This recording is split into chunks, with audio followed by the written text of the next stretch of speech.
بتبدأ الحكاية سنة 895 ميلادي في مملكة هرافنس، ودي كانت في الشمال الأطلسي، ودي كان بيحكمها وقتها الملك أوروفانديل، وكان عايش مع مراته وابنه الأمير أملت، وأخو الملك كان قائد الجيش واسمه فيولونير، وابنه سورير. والملك في الوقت ده كان مصاب من آخر حرب طلعها، وقال لمراته إنه خلاص هيموت، وكان عايز يخلي ابنه الملك. فمراته اعترضت وقالت له انت محتاج تستريح بس وبعدها هتخف. فالملك قال لها انه عايز يموت وهو بيحارب بسيفه، ولا انه يعجز ويموت في سريره. فمراته قالت له بوابات فالهالا مستنياك، ودي بالنسبه لهم كانت الجنه. وبعدها الملك خد ابنه وقال له انا هعلمك زي ما جدك علمني. وراحوا مكان غريب وعملوا طقوس غريبه مع الكاهن، والكاهن ده قال للملك انه هيموت ولازم ابنك ياخد حقك.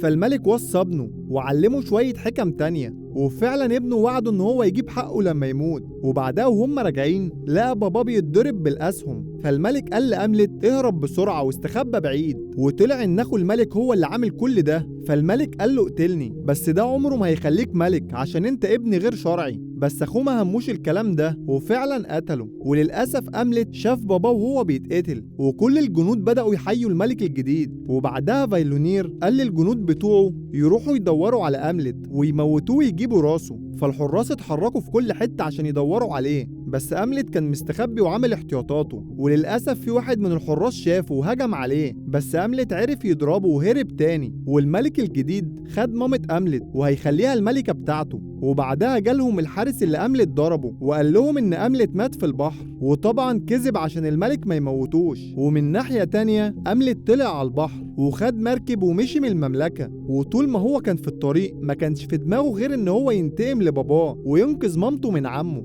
وفعلا أملت وصل أرض الروس وعدى عليه سنين وهو هناك، وأملت كبر وبقى مقاتل مع عصابة الذئاب، ودول كانوا بيتاجروا في العبيد وبيدمروا أي قرى يخشوها. وأملت طبعا كان معاهم بس ما كانش راضي عن اللي هم بيعملوه. وفي يوم جات له ساحرة غريبة وكانت عارفة إنه الأمير أملت، وقالت له افتكر الوعد اللي انت وعدته لباباك. فقال لها إنه منسيش حقه وعايز ينتقم. فالساحرة قالت له على مكان عمه، وقالت له على الطريق اللي يوصله ليه، وبرضه قالت له عشان تعرف تقتله لازم تدور على سيف معين يناسب كل الانتقام اللي جواك. وتاني يوم العصابة كانت بتبعت العبيد للناس اللي اشتروها. فأملت سمع اسم عمه وعرف انه في ايسلندا، فاستغرب وسأل واحد وقال له مين هو فيلونير اللي في ايسلندا. فصاحبه قال له ان فيلونير بعد ما قتل اخوه واحتل المملكة جاله ملك النرويج ودمر مملكته. ففيلونير هرب مع عيلته لايسلندا ودلوقتي عايش في مزرعة وبيربي الاغنام. فأملت حس ان دي فرصته عشان ينتقم وياخد حقه،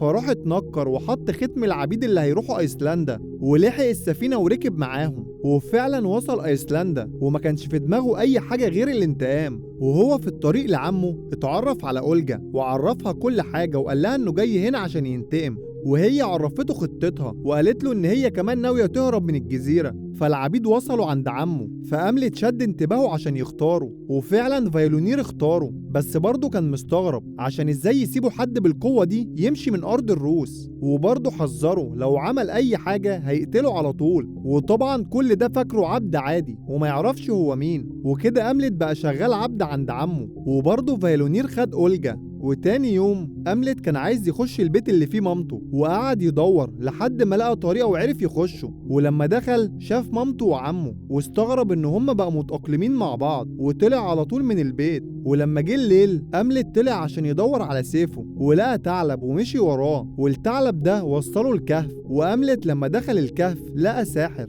فأملت سأل الساحر ده عن مكان السيف اللي هينتقم بيه. فالساحر حكاله عن السيف وانه ازاي اتصنع، وان السيف ده قتل ناس عظيمة كتير، واسم السيف درويجر يعني عديم الموت. وبعد ما خلص حكايته عن السيف قال له على مكان السيف عشان يروح ويجيبه، وبرضه حذره وقال له لما تاخد السيف هيبقى قدامك اختيارين، يا اما تكون مع حبايبك يا اما تنتقم وتاخد حقك. فأملت مشي من عنده وفعلا راح المكان اللي قال له عليه الساحر، ولقى السيف مع هيكل عظمي. واول لما جه ياخد السيف منه الهيكل العظمي ده صحي وبدأ يحارب أملت، وأملت كسب المعركة وعرف ياخد السيف من الهيكل. وبعدها رجع تاني للمزرعة وخبى السيف واستنى الفرصة عشان ينتقم. وتاني يوم قابل أولجا وقال لها انه لقى السيف اللي هينتقم بيه. وقال لها انه بس هيستنى الفرصة المناسبة عشان يعرف ينتقم ويقتله. وعدت فترة، وطول الفترة دي أملت كان بيحاول يكسب ثقة فايولونير، وسورير ابن فايولونير برضه كان عاجبه أملت ورقاه وخلاه رئيس العبيد. وطول الفترة اللي كان قاعد فيها أملت في المزرعة كان بيتقرب من أولجا. وفي يوم أملت جات له فكرة إنه يرعب عمه، وبدأ يموت في الحراس بتوعه. وعمه أول لما شاف الحراس كان مرعوب من شكلهم، واعتقد إن الوحوش هي اللي عملت كده. ولما الساحرة بتاعت فايلونير جت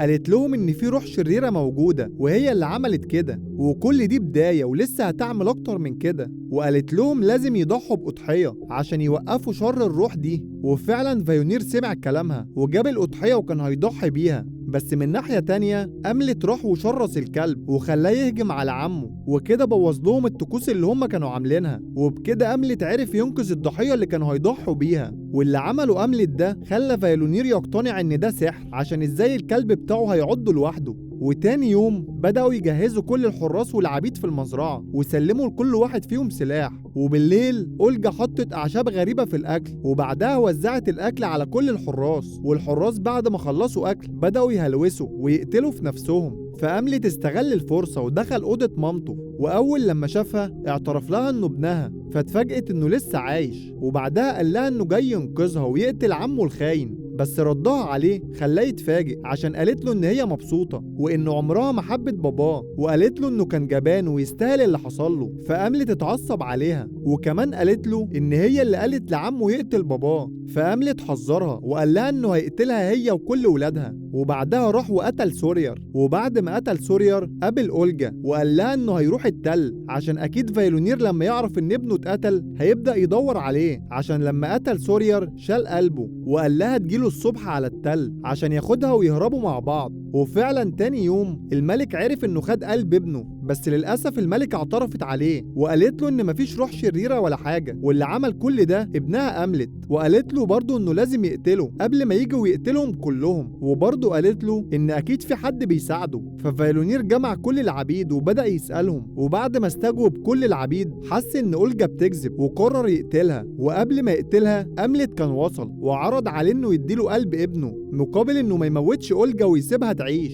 فالحراس هجموا عليه وحاولوا يمسكوه، وفعلا سابهم يمسكوه. وعمه كده افتكر إنه خد قلب ابنه، بس أملت قال له إن ده مش قلب ابنك وإن ده قلب ديب. فبعدها حبسوه، وطبعا أملت عارف إن هما مش هيقدروا يقتلوه عشان بالنسبة لهم القلب حاجة مهمة. وبعد ما زهقوا من التعذيب فيه مشي وسابوه محبوس لوحده. وبعدها جات له الغربان وقطعوا الحبل اللي كان مربوط بيه. وتاني يوم لما فايلونير راح له الحبس عشان يعذبه تاني لقى أملت هرب ومش موجود. ومن ناحية تانية أملت فاق واكتشف إن أولجا هي اللي هربته من الحبس. وأولجا أخيرا اعترفت له بحبها وقالت له إن هي مش عايزاه ينتقم وعايزاه يفضل معاها. فأملت اقتنع بكلامها واكتشف إن الانتقام خلاص ما بقاش ليه لازمة، وقال لها إنه عنده قرايب في مدينة أولكنا وممكن يروحوا يعيشوا هناك.